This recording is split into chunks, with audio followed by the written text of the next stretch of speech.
Welcome to yet another episode of Can.Did Talks. As you know, this is a show that talks about the story between can and did. Because we all know there are a lot of people who think they can, only a few people can actually go ahead and do it. I try to explore stories of inspiring individuals who've not just inspired me personally, but are actually doing a lot of work to make a difference in many millions of people all around them. Who I have today, and in fact, I have to tell all my viewers and my listeners on the podcast, this one is a little difficult for me because I have to be well behaved in this session because I'm talking to a very old friend of mine, like a big brother, somebody that probably inspired me very young in, when I started off my journey as a trainer back in one of the companies we worked together with, and then went on to do these awesome things. And suddenly I meet him after a decade, and suddenly a different individual who's made so many changes to his life at every point of time and been successful in whatever he has done. I am so happy to introduce Vivek. Vivek bhai, thank you for finally accepting. I know you're a busy man. For the viewers, you should know Vivek recently delivered an outstanding TEDx talk about having breakthrough conversations. Yes, you heard that right. We all need that right now. There are difficult times around us, and conversations perhaps are all that will make a difference in otherwise difficult lives. Vivek, thank Thank you. you. Welcome to the show. Thank you. Thank you so very much, Teja.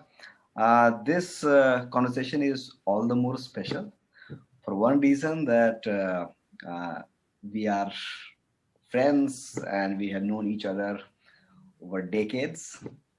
Secondly, you two inspire me in many ways. The kind of job you have been doing, the kind of projects you have taken, the space from which you operate, and the energy that you exude. That is outstanding. Thank you. So I'm sure, whatever you do with a lot of conviction and passion, and that reflects in every word you speak. Thank you. Thank you So for having me here. thank you, Vivek. When I think of you, right, you come from a very small town like Sitamarhi, uh, and that's the birthplace of Goddess Sita, right? As I'm told. And when you look at Goddess Sita's life, it is one of sincerity, perseverance, values, right? Courage, honesty, whatnot. And when I look at your career path over the last 15 years now, that's exactly what I see. Is Thank there you. something? Is there something in the water in that village? What is the secret? I don't know. I think you have one life to live, and like a middle class boy growing up in a small town, I used to read Times of India newspaper, and you had those flashy ads of cars and all the world class things. I always wanted to live that kind of lavish life, and I feel blessed that I have had the privilege of checking all my wish list and all the things that I wanted. Wanted to write a book, so I wrote a book, and that got published with one of the top publishers on the planet. I loved photography and visuals, so we started a photography company that ended up becoming one of the top production houses in the country. Uh, and I always got inspired by humans. And if I look back in my village, my grandfather was a librarian, and the whole day I was surrounded with people, and we would have all kinds of conversations going on. I think when I talk about conversation, a lot of credit goes to my grandfather and the way he facilitated those interactions. So now, when I talk to people and all that I have become, I felt you've got one life. Let's have no regrets. You don't know when you are going to be switched off. So let's finish it today. So if you want something, If you want to be an entrepreneur, you want to start a business, you want to become a photographer, you want to write a book, you want to travel the world, don't wait for retirement. Do it today. I'm not even somebody who'd plan for a very long time, because many times you keep planning and that never takes shape. I am the person who would jump into it and would not think of consequences much. And I feel that I have fared fairly well. So I've been coaching some of the most accomplished people on the planet. So I have worked with some of the change makers in the country, somebody who changed the dynamics of technology education in the country. Currently, I'm working with one of the top CEOs of a US-based technology company. So most of the guys who I work with, these guys are more experienced than me. They are more accomplished in worldly terms. I mean, they Right. make more money than me.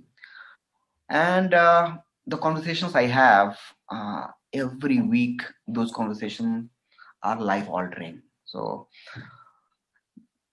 after doing all of those crazy things, because I have taken many risks in life and I feel those have paid off quite well, that it's like many lives squeezed into one. So in one life, I've ended up living maybe what I would do in 300 years.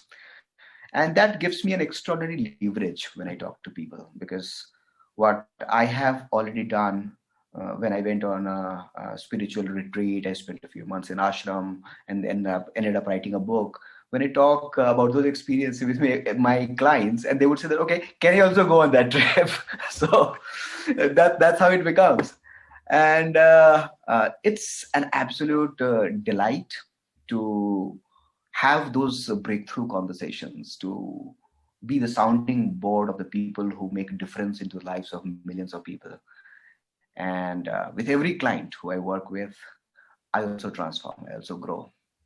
So whatever I have become, I think when I look back, you have asked this question. So as I reflect, a lot of credit about conversation goes to my grandfather, because he was the one who facilitated a lot of conversation.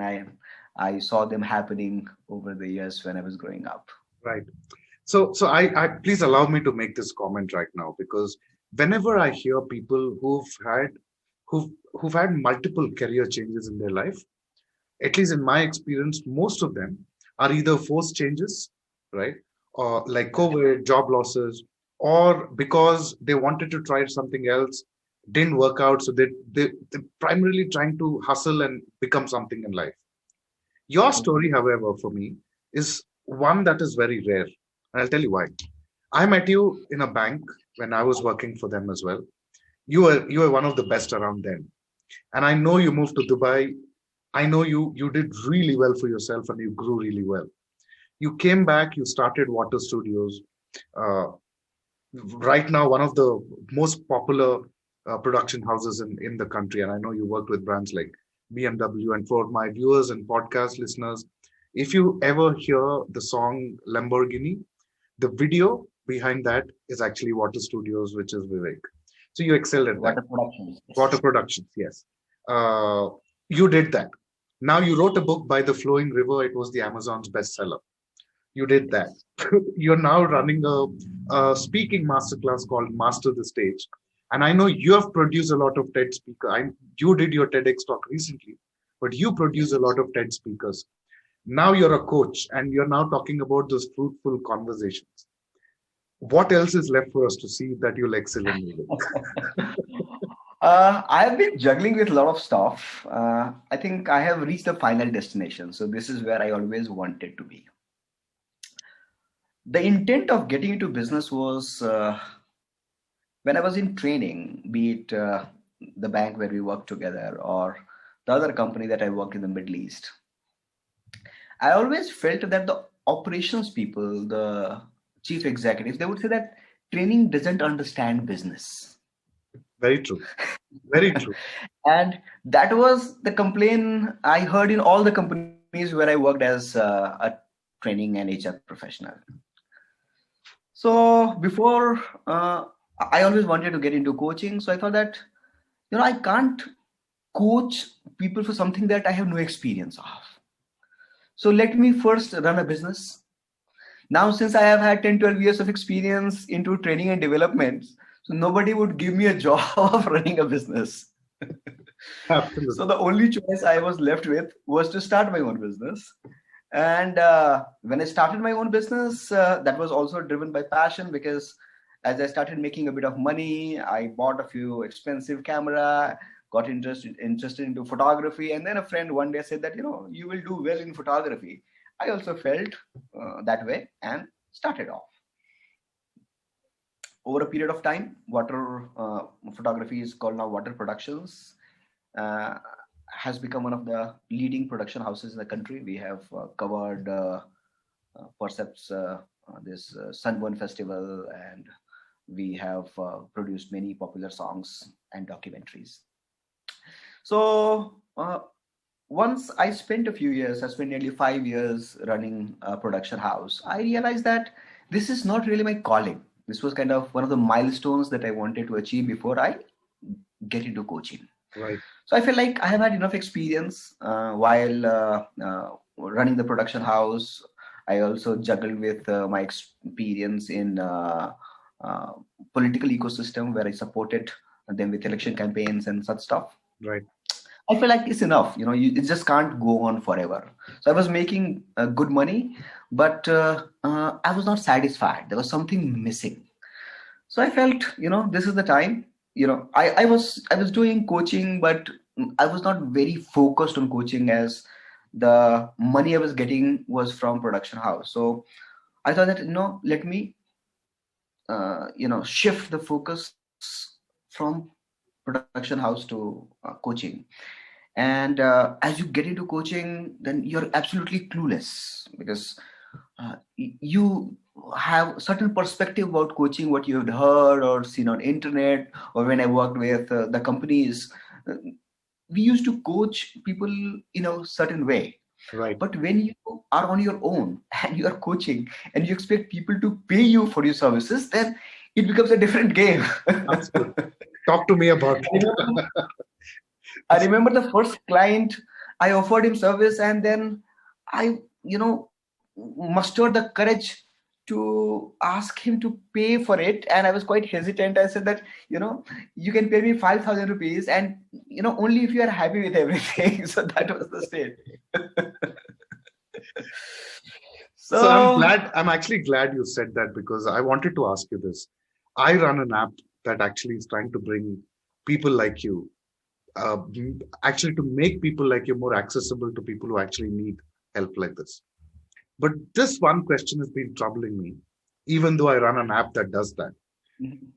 How, but there's so much influx of coaches today in the market, thanks to whatever we've seen in the last 8 months. How do I know which ones are good, Vivek? See, look, you I know personally. Yeah. Right? Some of my networks will know my admiration for you. You've been on UDo app yourself. But how do other people, general public, if they really have a need to select a mentor or a coach? Everybody else is sponsoring adverts today. Facebook is filled with coaches. How do I know which coach is good? How do I select a coach? A very valid question, and I guess many people struggle with it. And as they're stuck with the same question, they're not able to take a step. Interesting. Tell me a little more about that. The first thing what you should look for is chemistry. Right. Well, coaching is something that's extremely intimate. What you reveal there, nobody knows. Even you don't know many of the things, because you never had such conversation with anybody, be it your parents, your spouse, friends, anybody you know in the world. Everyone looks at you with a filter. True.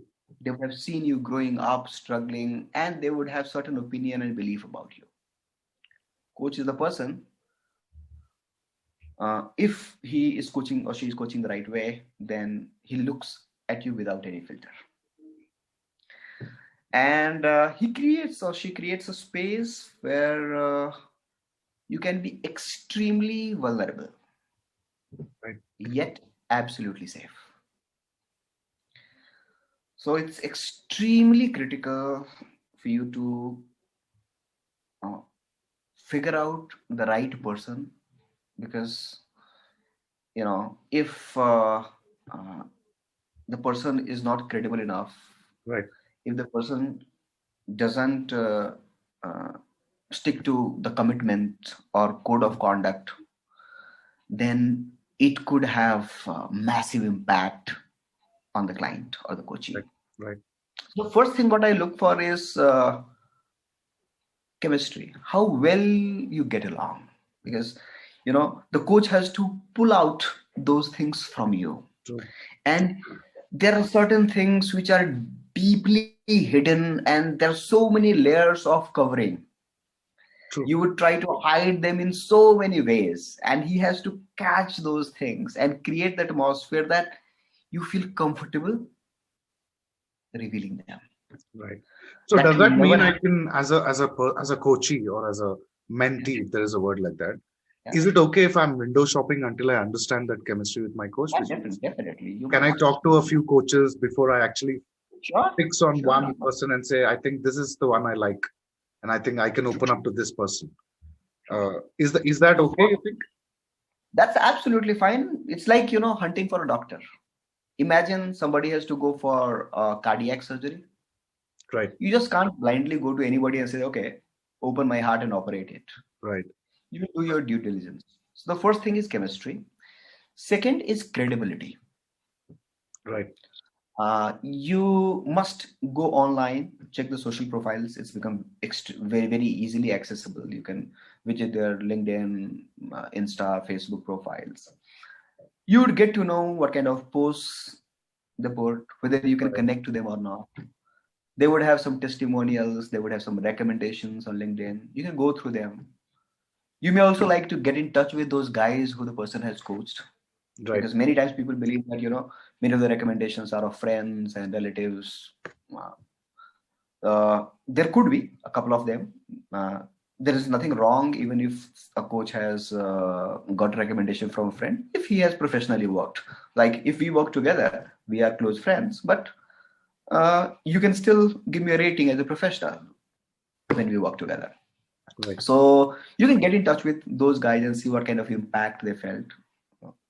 If you talk to two, three, four people, you go through the content he has put on the web, that will give you a fair idea, that will get you ready at least for the conversation, the first conversation you would have.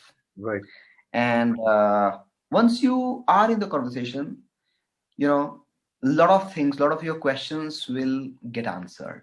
Normally what happens when I get on the call with my clients, the call is scheduled for 45 minutes to 1 hour, Right. and the conversation usually goes for 2 hours, 3 hours, and we feel like we would talk forever. That flow has to happen. So when Right. you get into the flow, and that flow is natural, there is no resistance from either ends, Right. then I think you are with the right person. And the third thing is the competence. And when it comes to competence, a coaching business of late has become something like a medical profession. You have got specialists. So you have generalists. So Right. if you have got some minor issues, then you may download some online course, do such stuff. But generally, for deeper intervention, you may like to work with somebody who has specialization in that area and who has worked with a few people on those lines and created some impact. So the person should have delivered the kind of result that you're looking for with a few people, if not dozens, if not hundreds, at least 5, 7, 10 people. That will give you an idea, and have the questions ready before the call. Usually, we hesitate in asking direct questions and uncomfortable questions when we deal with somebody. Coaching is all about difficult questions. True. So the coach is going to ask you the things which are make you feel extremely uncomfortable, that would push you out of your comfort zone, that will create new opportunity for you, that will help you bury your older self and create a new person. Right. So whatever questions, be it about the investment, be it about the credibility, be it about what he's going to offer, be it about the process, even if you have some skepticism or doubts, bring that True. out, Right. because that would uh, start the trust building right from the first conversation. So that will help you fast track the engagement once you get into it. So these three things, as I summarize: chemistry, uh, credibility, and third, competence. Keep these three things in mind. And usually, another thing what I suggest is don't make upfront payment. So Right. if you have to invest, let's say 5 lakhs, 7 lakhs, 10 lakhs, whatever amount you decide to invest. So usually it is spread over a period of time. True. So even if you get some extremely attractive deal, refrain from paying everything upfront.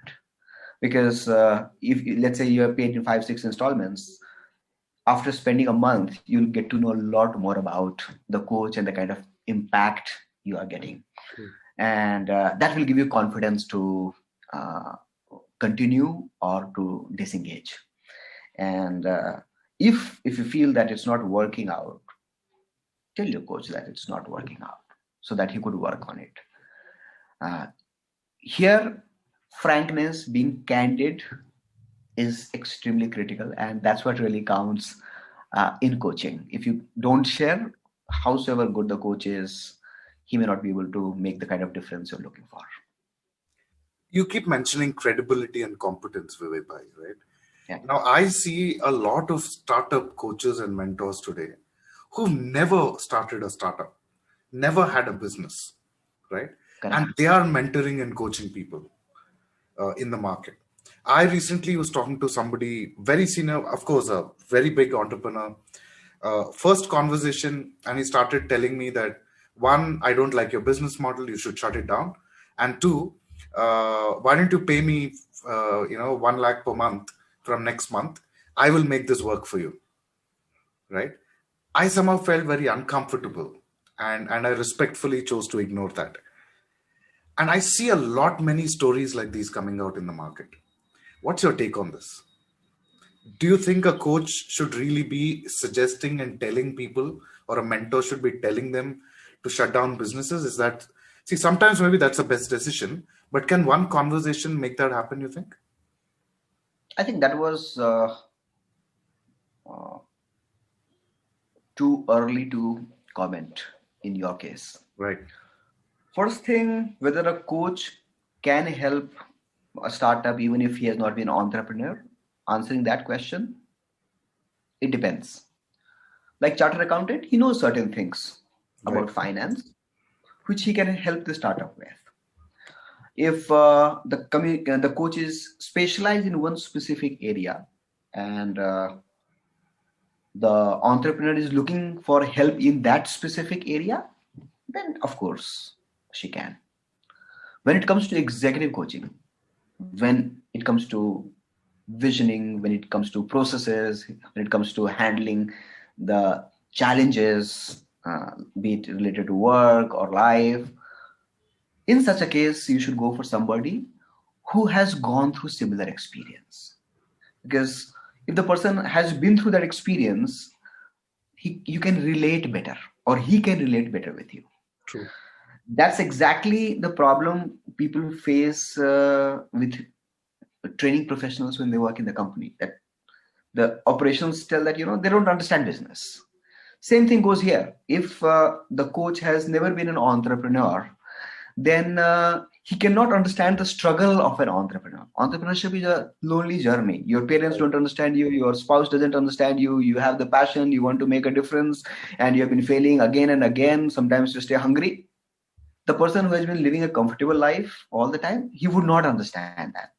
So if you're looking for an executive coach who could mentor you, in such a case, you should look for somebody who has the kind of experience what you are going through. Right. For specific areas, you can definitely hire coaches. Does this answer your question? Absolutely, yes. I think you've nailed that there, to kind of first choose what kind of coach we want. It's Correct. not the other way around. It's always So from what you're saying, I'm understanding that choice is mine, and I have to Yes, exercise that right to choose the right coach, true. and spend some time figuring that out. So thank you for sharing Yes. this. Yes. And now coming to the second question, that somebody comes and tells that, okay, shut down a business, pay me this much money. Uh, I see, hiring a coach is more like dealing with a doctor when you're going for a serious surgery. Right, So it can't be such a quick decision that, uh, unless you have had a real, soulful, deep conversation and you feel that the other person has understood you well.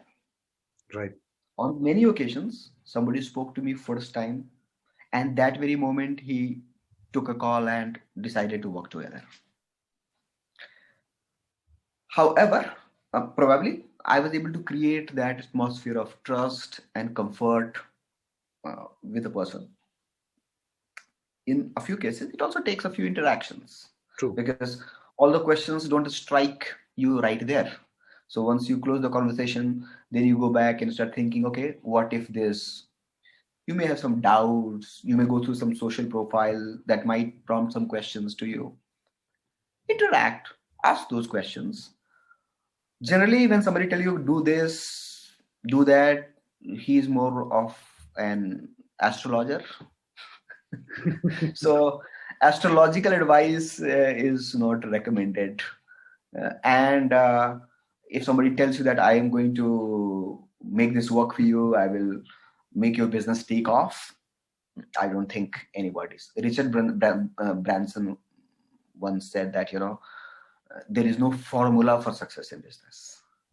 true. So the formula that works for you may not work for me. So Correct. no coach can guarantee you that, he will sail you through. He may make things better for you, but he cannot make you uh, a super successful entrepreneur.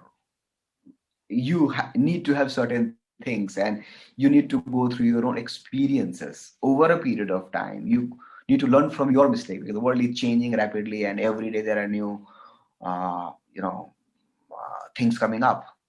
So if somebody tells you that, okay, in 1 month I will make you a world class public speaker, even if I do that, that would be a false claim. Right, You would have to go through certain experience. You had need to commit those mistakes. You need to deliver your sincerity, your commitment. And when you give your best, in some cases, sometimes it takes weeks. I have worked with clients who experienced massive breakthrough within 3 weeks. right, Uh, he was not making any money. His business was almost shut, and then he turned around business in 3 weeks. So I also have such stories, and there have been times that I worked with clients for 1.5 months. There was no major breakthrough. So you have to, once you decide to make it work, then it's also like marriage, right, that you don't have to be solely dependent on the coach. That coach is going to do the magic for you. It's a partnership where both of you have to work together. If something is not working, then bring that out. He or she will help you find out the way to make it work. Try a few times. If it still doesn't work after 2 3 months, then probably something is not working between you, and either of you or both of you can mutually decide to disengage. right, right. Makes sense. Thank you. That was very, very informative for me as well, and I'm sure it's for my viewers as well. Before I let you go, Vivek, and I've been holding you back even before the interview started for quite some time. Now, paying coaches, right? So ideally, the way culturally we understand coaches and mentors, I don't think is any different than the respect that we give to teachers and gurus, like what we say. Should you be charging? Is there a is this just another business model for a lot of people, being a coach, being a mentor, or is there really some moral, how do I say, uh, ethical dilemma of sort for coaches? What do you think? That's a good question, and I see a lot of coaches struggling with this as well. Uh, um, it's just another profession. Right. You're a doctor, you are a professor, you are a pilot. So it's just So, another so noble profession, you're saying, just like the no doctor. profession. So you're a chartered accountant. Similarly, you're a coach. Uh, if you look at this business that way, it's very simple. When you bring the morality factor, then it gets complicated. Right. Right. I believe that there are people like Bill Campbell who have coached all the guys in Silicon Valley, and he didn't charge them anything. Right. And there are also many of the global coaches like Marshall Goldsmith, Shirzad Shami, and many others. So they charge for the services because coaches also have to pay their bills. They also have to survive. And another thing that comes with investment is result. Right. So it's like going to two doctors. One doctor treats you for free. Another charges you 5,000 rupees as fee. Right. You are likely to take the advice of the doctor who you have paid to more seriously.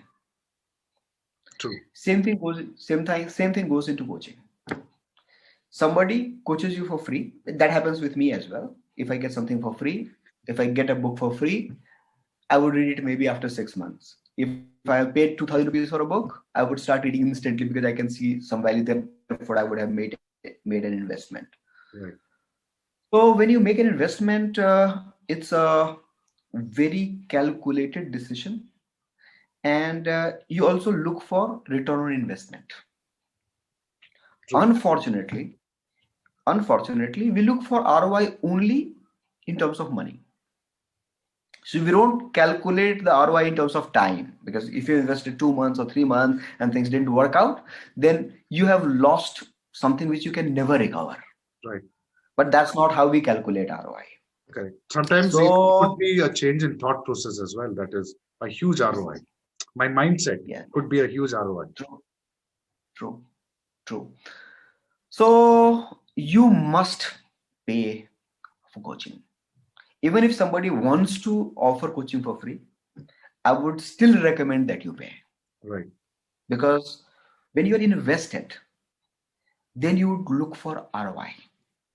True. Secondly, when somebody is charging you a fee, he also has higher sense of commitment. Right.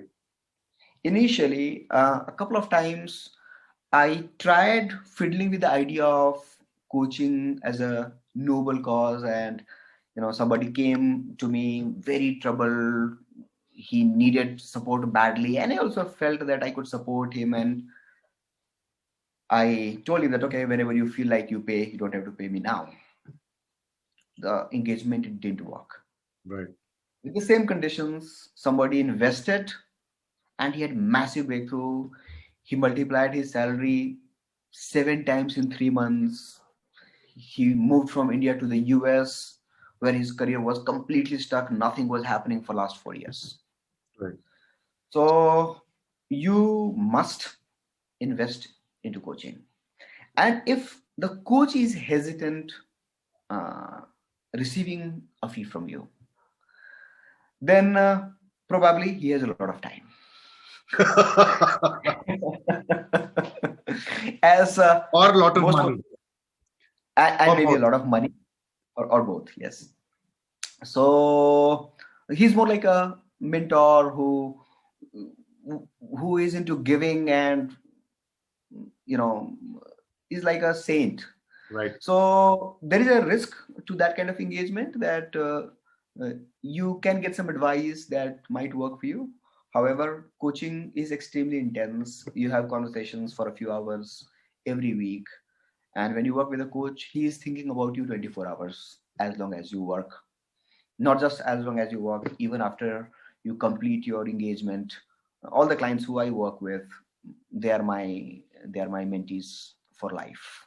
Right. So it's not just limited to the fee. So fee, we give a lot of emphasis on money and fee. However, this should not be the reason you should get into or not get into an engagement with a coach. Right. The real thing, what you're looking for, is results, that True. impact. that transformation into your life. Right. What you should evaluate is the coach's commitment towards your transformation. Because over a period of time, whatever investment you make, even if you have invested millions of rupees, that will become insignificant looking at the result. Right. In August, I signed up a client. He's a small businessman, and when we started talking, he was in distress, he was troubled, business was not working. It was kind of big decision because he was firing many of his employees. He had not made any money for last 6 months. So investing even 50,000 rupees was a big thing. Right. But we started talking about it, and he paid me many multiples of 50,000, and within what 15 days, he recovered 10 times the money invested into coaching. So the money, I remember the first fee he paid was 5,000 less than what he committed to me. He was kind of hesitant. Right. The next installment he paid, he added that fee and paid to me because the money had become insignificant. Whatever he committed to invest, he had recovered much more than that. Right. So money should not be the reason to get or not to get into engagement. You should focus on transformation, and you must hold the coach to account. Right. Because this is something most of the people who engage with an executive coach, in many of the cases, is their first engagement. Right. And the experience I have had with people, they share that they never had such conversation with anybody in their life. They have never shared such secrets. They have never reflected so deeply. They have never discovered their true potential the way we do it in the conversations. So for that, even if you pay a few $1 million, that would be insignificant because it creates tremendous potential and unlocks a flood of opportunities for you. It does. But as I'll talk like a layman now, Vivek, right? So I always thought I should have the opportunity to talk to someone before I can select them as a coach without having to pay, at least for the first conversation. And yet I see so many coaches today, maybe they're popular, but they may not be the right fit for me personally, right? Do you think coaches should at least open up the first conversation without any charges, without any restrictions, right? So that even the coach and the coachee both can explore the opportunity there. True. I think most of the professional coaches do this. They do? The first conversation, right? I call it breakthrough conversation. So that conversation itself brings a shift into the life of the mentee. Right. So they can see the possibilities, they can see the roadmap. We discuss what kind of intervention is going to be done. I encourage them to bring out the kind of questions they have, if they have any doubt or any concerns. So that's the reason that the conversation, it starts with 45 minutes and it goes up to 2-3 hours. Right. And in the first conversation, you will be able to figure out whether the fitment is right or not. It's not just about money, because you are going to invest a lot of time in the engagement. So it's a long-term commitment. It's not something that you just have one conversation and it's done.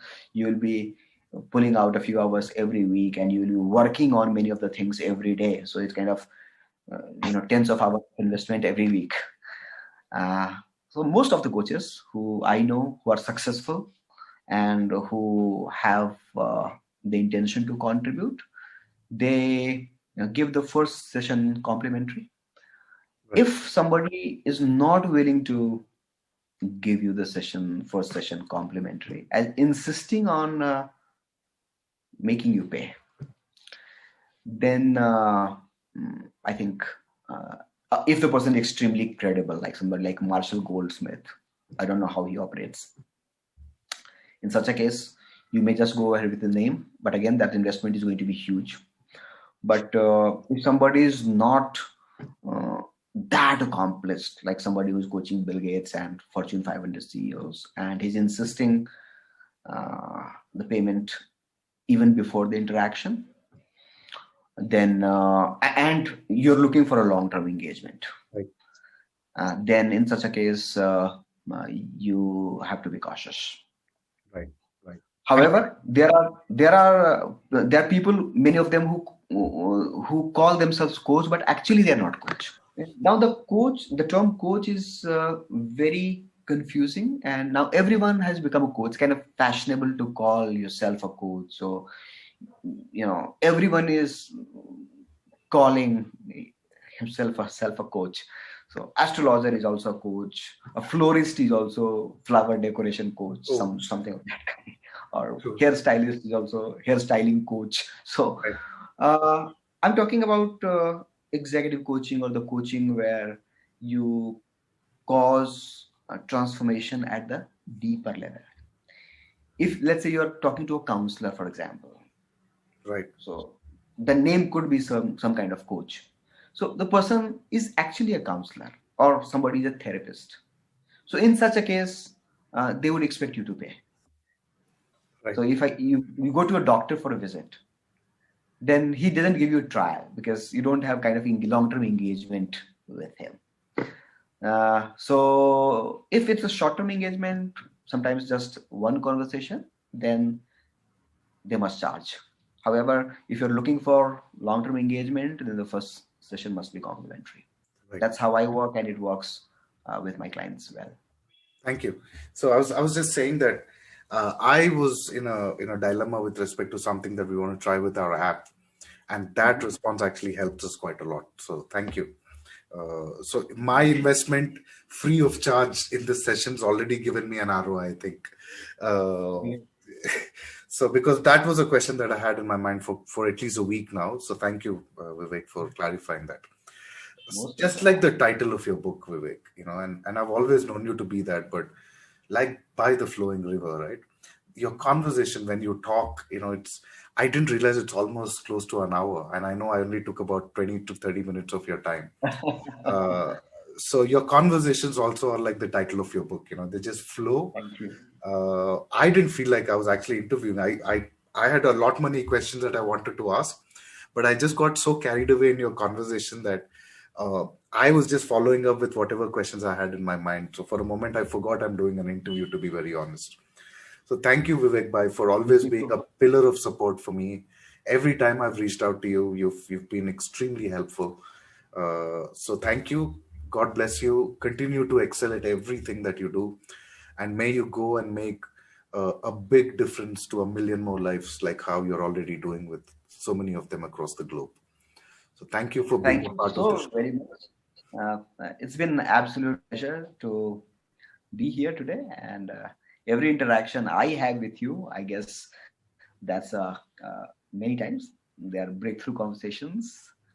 Uh, you are special to me in many ways, and you keep inspiring me from time to time in many ways. So, with you, I'm sure every conversation we would have in future, that would be a breakthrough conversation as well. And thank you for such insightful questions. I think these questions are going to help a lot of people who are struggling with their life and looking for somebody to guide them. Right. And it's been absolute pleasure to be here. Thank you, Vivek. Thank you. Thank you, everyone, for listening and reading, viewing this. Until we come back with another episode, good luck, do well, stay safe.